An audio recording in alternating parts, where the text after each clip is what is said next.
William, on sait que la finance verte est un levier essentiel pour orienter les investissements vers des projets durables qui favorisent la transition écologique et responsable de notre économie. D'après toi, qu'est-ce que la finance verte? Effectivement, donc la finance verte, ça permet d'allouer des capitaux vers des projets qui ont un bénéfice environnemental. Donc elle peut prendre plusieurs formes. On a les obligations vertes, les prêts verts et même des fonds de capital risque spécialisés. Et ça permet de financer différentes initiatives telles que la réduction des émissions carbone, l'efficacité énergétique ou même la protection de la biodiversité. Et justement, moi j'ai remarqué que c'est un grand gain pour différents secteurs. Comment est-ce que tu penses que ça peut aider à la promotion de la construction durable?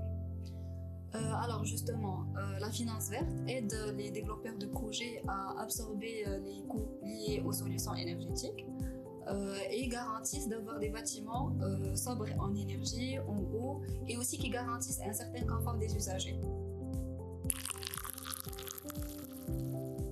Aujourd'hui, on parle beaucoup de décarbonation et de finance verte. Est-ce que tu peux nous dire c'est quoi le lien entre les deux? Ok, très bien.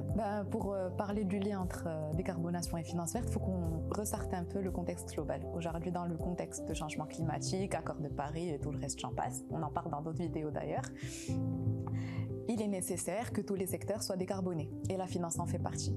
Donc, les financiers, pour pouvoir décarboner leur secteur, doivent investir dans des projets décarbonés. Parce qu'il faut savoir que les émissions carbone du secteur financier, à 90%, ce sont les projets dans lesquels ils investissent.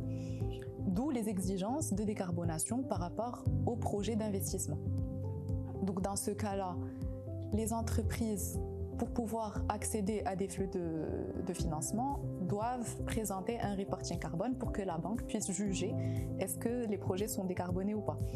Et c'est là où on parle de bilan carbone. Et il faut savoir que le bilan carbone, c'est une comptabilité carbone pour pouvoir estimer l'impact carbone d'une activité. Mais il y en a 3 qui sont différents. Donc on peut estimer l'impact carbone d'une entité, une entreprise, un impact carbone d'un projet, comme un projet d'énergie renouvelable ou un bâtiment, c'est ce qu'on appelle l'analyse de cycle de vie dans notre jargon, ou pour un produit ou un process. Et en fonction justement de ce qu'on veut financer, on va faire le bilan carbone qu'il faut. Ce bilan carbone, ça reste une comptabilité, ça nous permet d'avoir combien d'émissions on a. Ensuite, pour pouvoir le communiquer, on va l'intégrer dans un reporting qui est beaucoup plus global, qui est le reporting de durabilité qu'on appelle ESG, for Environmental Science and Governance. Et je pense que Hiba en a parlé lors d'une autre de nos vidéos. Effectivement. Mais du coup, ça explique l'urgence aujourd'hui à effectuer ces bilans carbone de manière annuelle, parce que il me semble que les mécanismes d'ajustement carbone aux frontières ou taxes carbone sont en vigueur depuis octobre 2023. Exactement. Les entreprises qui sont exportatrices vers l'Union européenne sont obligées aujourd'hui de faire des bilans carbone pour rester compétitifs sur le marché. Et en plus de ça, au-delà de l'obligation, c'est aussi une opportunité.